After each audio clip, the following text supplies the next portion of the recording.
There were 3 sons in that house. Kay was the eldest, the one who had died young. Since his passing, the second son, who used to be cheerful and full of life, had turned to drinking. The night Kay's mother came looking for the scale, that same son wandered to the gate of a relative's house, our house included, and began shouting, "Kay, come home, brother, come eat.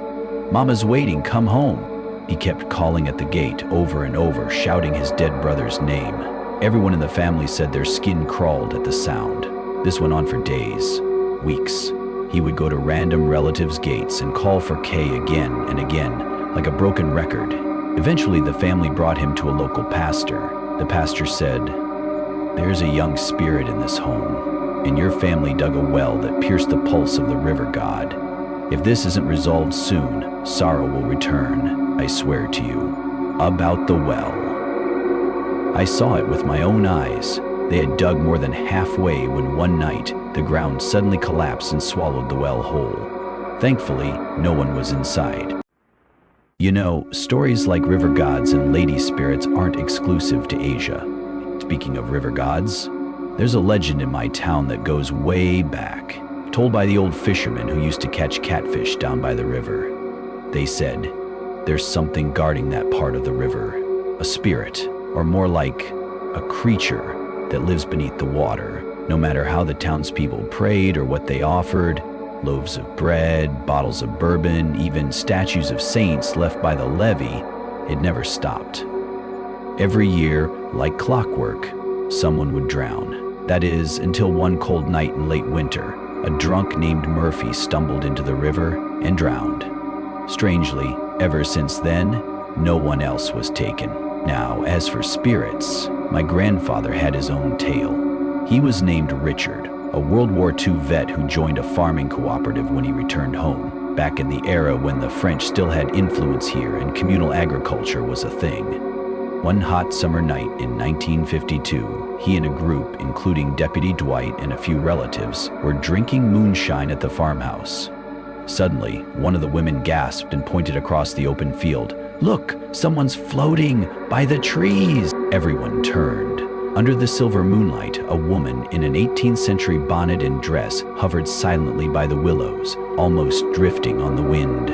Deputy Dwight grabbed his revolver and fired a shot. The shot echoed through the still night. When the smoke cleared, she was gone, just vanished. The farmer's face went pale. He said in a low voice, "The old folks used to say a female spirit haunted that field. I never believed them, until now." Back in those days, women would go out harvesting before sunrise to avoid the heat. One full moon night, around 3 a.m., 4 women were sitting by the edge of a rice field waiting for the sun. That's when they saw her, a woman about 10 meters away, sitting by the canal, dipping her feet in the water. Her face couldn't be seen clearly under the moonlight. One of the ladies called out, "You from around here? Starting early, too." The woman replied, "Nah, I'm from the next town, just helping out with harvest work." She seemed friendly, so the ladies walked over to chat. After a while, the strange woman asked, "Can one of y'all help pick lice for my head? It's itchy as hell." The women laughed. "Girl, it's pitch dark, moon's bright. Try if you can." One woman reached out to touch her scalp and screamed. The head beneath her fingers was soft, like mush, no skull. The hair felt like brittle straw from an old broom. It was like touching a corpse. The others looked closer and saw the woman's eyes, huge, glowing like car headlights, and her tongue, red and slick, shot out to lick one of the ladies across the face. She collapsed on the spot. The others ran, the sound of splashing water chasing behind them. None dared to look back. They ran until they hit the main road and found some fishermen coming home from a night catch. "What's wrong? What happened?" But the women couldn't speak, just pointed back toward the field. The men ran and carried the unconscious woman home. The spirit was gone, but the damage was done. The licked woman, Clarissa, was never the same, mentally scattered. And the woman who had touched the ghost's head, weeks later, while feeding a threshing machine, her arm got caught and was torn clean off. She lived the rest of her life with one hand.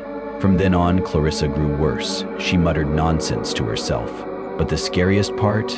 Every night around 11 p.m., when the neighborhood was dark and quiet, she would sit on her porch and softly sing lullabies.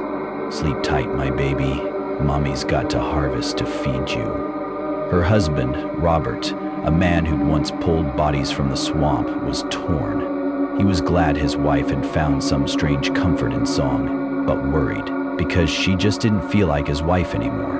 One day, a young man from town dropped by with a wedding invitation. Clarissa stepped out, silent, took the card, and ripped it to pieces. The boy gasped. "Ma'am? Did I do something wrong?" Clarissa snarled, "Get out, all of you. Get out of my house." The boy stood frozen. Robert sighed. "She hasn't been sleeping well lately. Don't take it to heart." "It's fine, sir. Just hope you both can make it to the wedding." "We'll see, son. You head on now." Once the boy left, Clarissa suddenly appeared behind Robert. "Come here, I need to show you something." "Just tell me." "No, come now, it's urgent." Robert followed her inside. She whispered, "I had a dream last night. The girl from the field. She followed me home. She told me she wants to take me with her, to have someone pick lice forever, keep her company." I said no. "It's just a dream, woman. Don't spook yourself." He said that, but deep down he was terrified. He'd seen ghosts before. He lit a cigarette and said, "You should keep the cross with you always." She nodded, told him never to leave her alone. That night, she lay in bed while Robert watched the World Cup on the old TV. Midway through the first half, he dozed off. Then, noise in the kitchen. Clarissa heard clinking and clattering. Thinking Robert was rummaging for something, she got up and shuffled down. She flicked on the light. There he was, in the corner, by the dish cabinet. "Help me get this cobweb off my head, it's in the way." Half asleep, Clarissa reached up and felt something soft. Not hair, not skin, something like a soggy mop. His head was squishy like raw meat. She gasped. The man turned, grinning, toothless, tongue long and slick, licking the air. Clarissa ran, heart pounding, but every door she opened led her back to the kitchen. The creature crept closer. Its eyes were huge and unblinking. It licked her head. She began reciting every Bible verse she knew. Nothing worked. The licking continued, faster, deeper, like it wanted to devour her whole. A hand slapped her across the face. She snapped awake. It was Robert, the real one. "What's wrong with you? You were down here screaming and singing in the dark." She tried to explain, but stopped short of naming it. He helped her back to bed, and before he turned off the kitchen light, he looked around, never noticing the shadow standing right behind him, watching. The next morning, they called in a Ukrainian priest. "It's a hungry spirit," he said. "It was ignored for too long. Now it latches onto anyone who speaks to it." He gave them 2 crosses, one for the house, one to wear. Keep them on for exactly 7 nights. Not 6 + 1, not 13, 7 full days. No more, no less. They nodded, and for a while Clarissa seemed better. She didn't mumble. She ate, she even gardened. But then, the mistake. They calculated the time wrong. Thought 6 days plus 7 made 13 days total, but the priest meant 7 calendar nights. After the charm was placed, that 13th day, it was the wedding day of the young man who brought the invitation. Clarissa and Robert decided to attend, thinking all was well. The groom's house was at the far end of town. The priest had picked a strange hour, noon, for the procession. The car was packed with friends, neighbors, and the couple. Robert and Clarissa rode along. As the car passed the river, Clarissa saw her, a woman sitting by the bank, brushing her hair with a long, old-fashioned comb. She stared directly at Clarissa. And then that laugh, the same awful laugh from the field, from the dream, from the kitchen. "Hey, ladies, can you help pick lice for me again?" Clarissa screamed, lunged at the driver, yanked his shoulder. The car veered, hit a rock, and plunged into the river. Only the driver survived. 7 others, including Clarissa, drowned. When they pulled the car from the depths, it took 3 cranes. The doors were all locked tight, except one. The driver's. The wedding turned to a funeral. The headline is still online somewhere. The legend still whispered today.